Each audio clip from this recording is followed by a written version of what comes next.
sa Mount Pinatubo guys. Kung papansin nyo, hindi sa pahon. Guys, buti na lang talaga naka-gravel shoes tayo. Kaya hindi tayo hirap na tumungtong sa mga batuhan. Grabe oh. Tarik guys oh.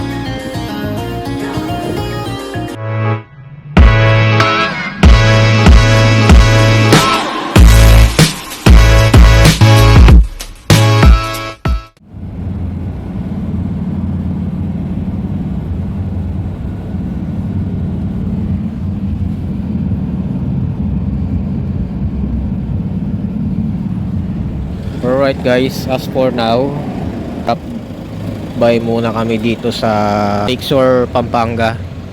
So ngayon lang din ako nakarating dito. First time ko lang talaga makarating dito. Yan yung dalawang kasama. Yan, ito yung aming van guys. So hindi namin alam kung anong oras kami makakarating dun sa Pinatubo. Bahala na kung ano yung mangyayari pa susunod. So right guys, nandito na tayo sa jump off ng Mount Pinatubo. So sabi ko yan, napakaraming tao. Ito binababa yung mga sasakyan guys, or yung parking area ng mga turista. So napakaraming sakyan dito guys, and time check is 5:30 AM pa lang. So need pa namin sumakay talaga ng 4x4 kasi yun talaga yung nire-record ng tourism dito guys.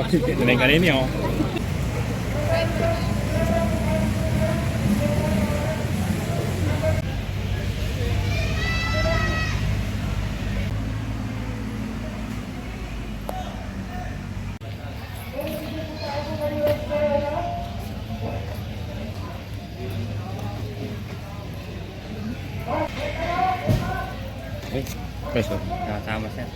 Oo.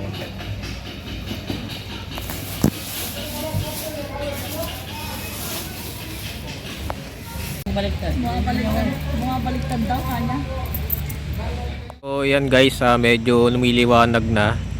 And kitang-kita na natin yung tanawin ng yan na mismo yung yung Mount Pinatubo guys. Or yan yung pinaka-parsa ng Mount Pinatubo guys na aming tatahakin.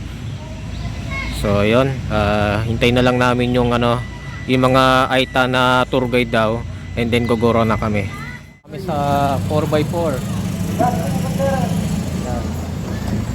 So yung mga kasama namin guys. Kasi ang kasi dito guys, apat ang grupo papunta dun sa mismong ruins ng Pinatubo. Tapos mayroon kaming isang tour guide na Aita. So yun yung hinintay natin. Actually, pansin nyo guys, napakahabog ng paligid. Ngayon ang kasalukuyan namin yung 4x4 na sasakyan. Na yun yung sasakyan namin papunta dun sa may sa ruins ng Mount Pinatubo. So pahinga muna tayo sa pagbabike ngayon guys. Kasi nag-book tayo ng ng isang travel tours. Kaya naman natin i-bike to sa totoo lang, itong papunta dito sa Capas Tarlac. Kaya lang kulang tayo sa sa rest day. Hindi natin kakayanin. So ito na siya guys, yung aming sasakyan. Yun, tayo mga kami dito sa likod. Let's go! Nakakit mo na yung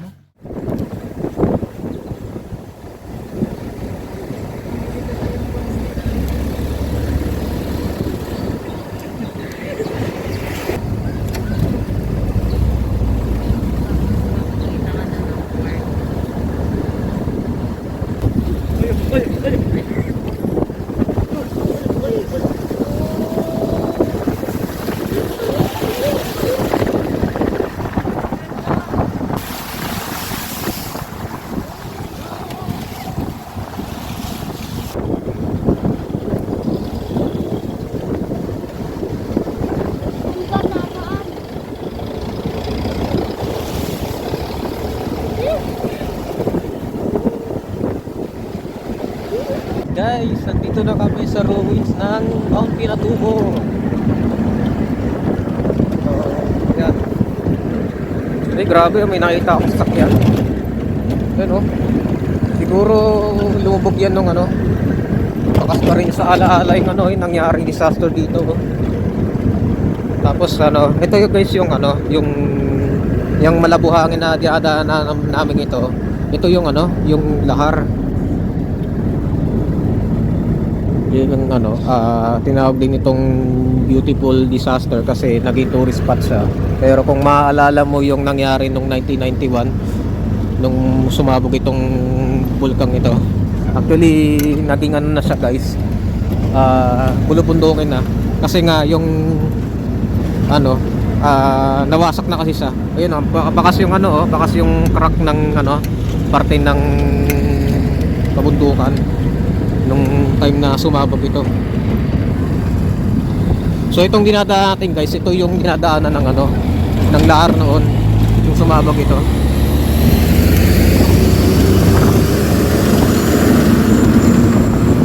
Yan ang masarap dito, adventure talaga. Naipaguna pa tayo sa mga ano, mga 4x4 na wheeler.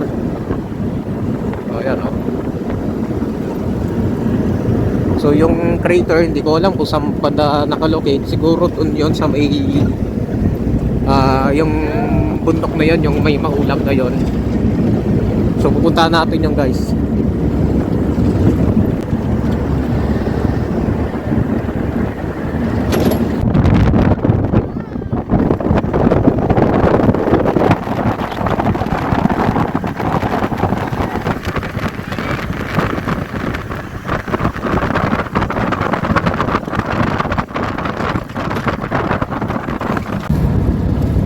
So yun, oh, guys, nandito na tayo sa drop off point ng ano, or parking area ng ano, 4x4.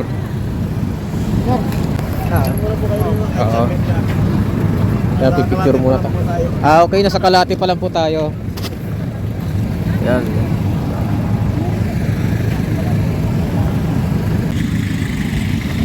So ito kuya, ano to? Lahar, tama? Ito sir, galing sa Pinatubo ito sir. Okay. Oh, nung pumutok yung Pinatubo ito, nilabas niya buhangin. Dito. Nakakamiss, oh. Alright, ang pagpapatuloy ng ating lakbayin patungo sa ating pinapangarap. Ang sarap maligo dito sa ano, batis na to. So, may batis dito sa gilid, oh guys. Grabe yung mga 4x4 dito, oh. Talagang pang off-road na off-road talaga. Isipin mo guys, oh.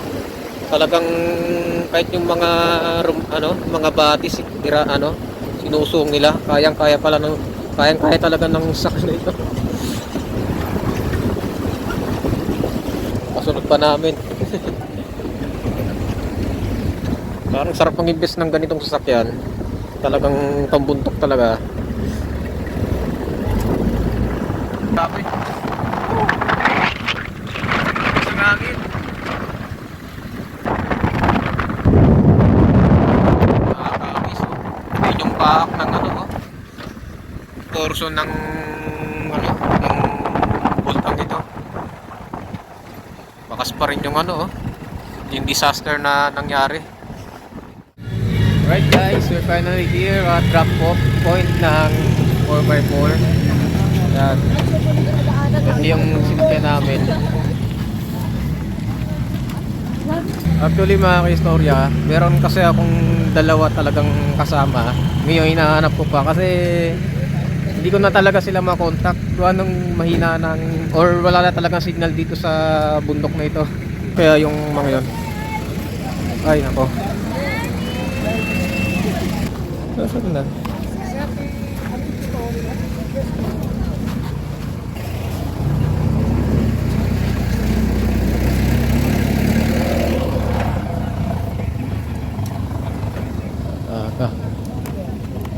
Ay, share lang kami pasabi sa Oy, sige po. other guys ko. Hmm. Ngayon, hinahanap ko yung dalawang kasama.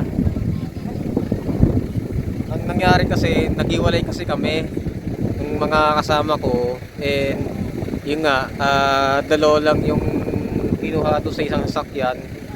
So, no choice kundi mapahiwalay talaga ako. Pero kasama ko naman tong mga to. So, naka-vibes ko naman sila.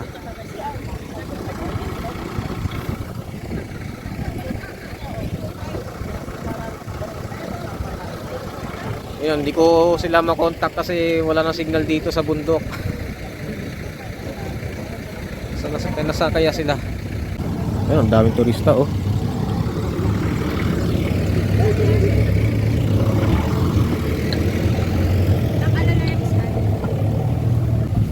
Ang ganda dito guys oh.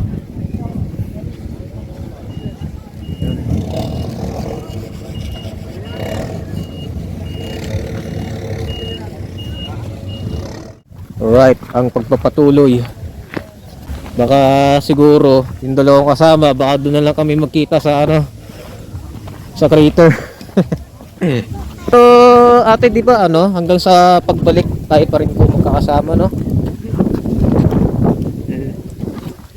Maganda na. Yun, ito talaga may batis na dadaanan.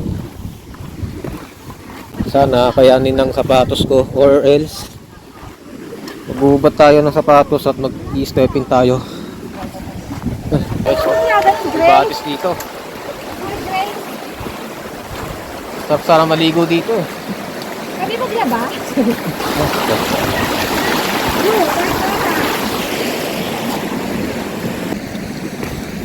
Meron? Meron po kaya? Ayun. Siguro pagbaba ko ng crater, no? Pwede. Ayos, ayos. Kasi pag ganyan ko, ano po ay parang may ano ko yung tubig. Ice. Ah, malamig. Kahit summer po ngayon, ano? Sabihin, mamaya pong tanghali, mainit na or malamig pa rin. Ah, okay. Pero mahangin po. Na guys, parpaligo na. Pero sabi nga daw nung ano, ni Manong tour guide, mayroon daw falls dito guys. So titignan natin kung saan banda yon. Siguro pag baba natin ng crater, try natin magtampisaw doon. Siguro mga ilang minuto lang. So banda doon yung ano, yung crater. Ang alam ko kasi meron hagdan doon paakyat. Kasi nakita ko siya sa Google Map. Tapos itong ruins na ito, nakita ko rin to sa Google Map, kaya sabi ko nga, expected talaga na magiging ganito yung daan. Kasi pansin ko po, kapag naghahalo ng semento, parang ganito. Nung pag ano ko, yan oh. Ito nga yun inali sa semento Pero ano po to, lahar, tama? Oh, ito na yung sinasabi ko. Batis. Yo. Ay, nako. Ah.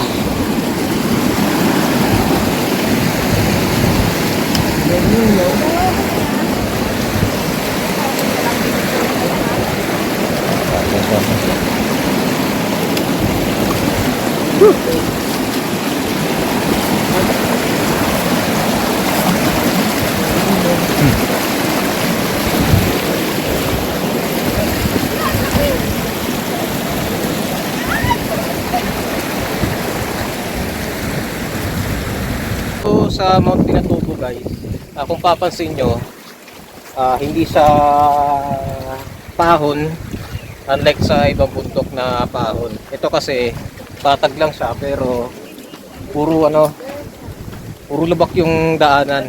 So yun yung medyo challenging dito. Although hindi siya nakakalaspag sa ahon kasi puro patag lang talaga. So yun lang talaga yung ano, yung nakakapagod. Puro batuhan. Pero yung ahon lang dito guys, yung ano, papunta daw ng crater. Kasi may hagdan kasi kung paakyat. Buti na lang talaga naka-gravel shoes tayo. Kaya hindi tayo hirap na tumungtong sa mga batuhan. 2.5 km to crater. Kaya pa, laban pa. Kaya hintayin kita dito ah.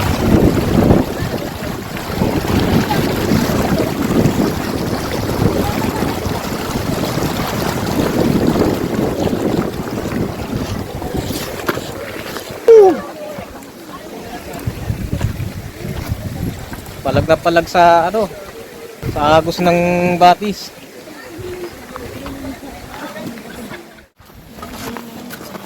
So nandito kami ngayon sa rest area.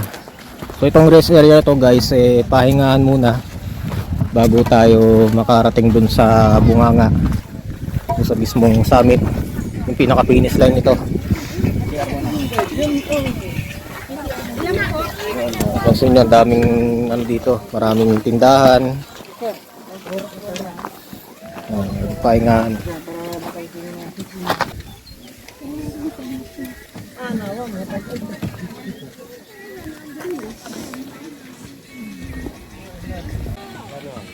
Wow, mayroon ditong archery. Yun no, sa pulang manok. Ayos. Papanain. Ayos na ayos yan ah.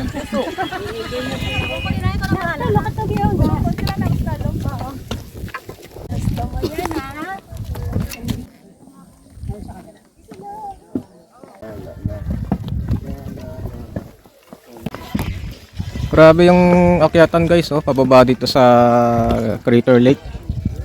Grabe, nakakalaspag talaga to. Parang ayun, pabalik. Talagang laspag ka talaga.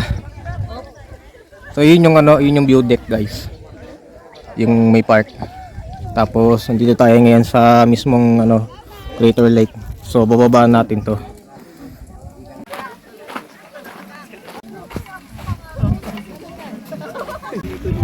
Right. Dito tayo sa malapitan. Yan.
Grabe oh. Ang tarik guys oh.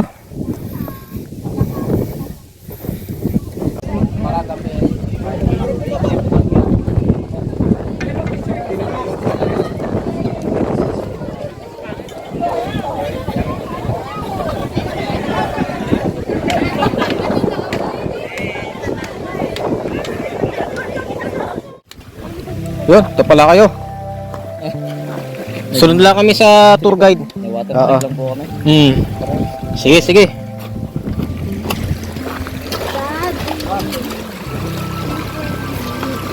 Ah. Wala ko yung tatapos sa ako ya. Ayun, tatapisaw nga kami. Ha? Hindi nagbabasa ng paa. Maya?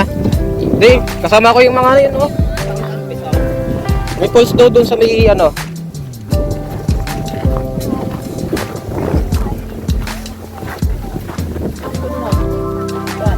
So yun, sumama kayo.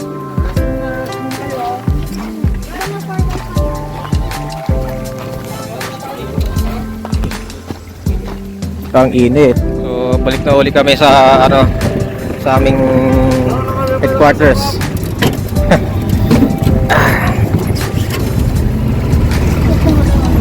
Ay, nakasurvive din. Salamat Mount Pinatubo sa magandang experience. At sa uulitin muli.